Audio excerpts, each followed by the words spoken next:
This is Helpscreen, and this is how to fix whitelist failure for zone error Call of Duty. So guys, I'm gonna show you multiple possible solution in order for you to fix this issue.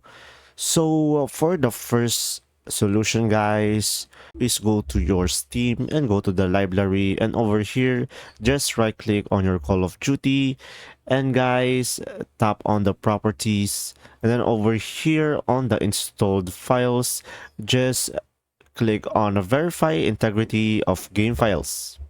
And now guys, if that doesn't work, what you could try is reinstalling the game, or try restarting your game, or try restarting your computer multiple times.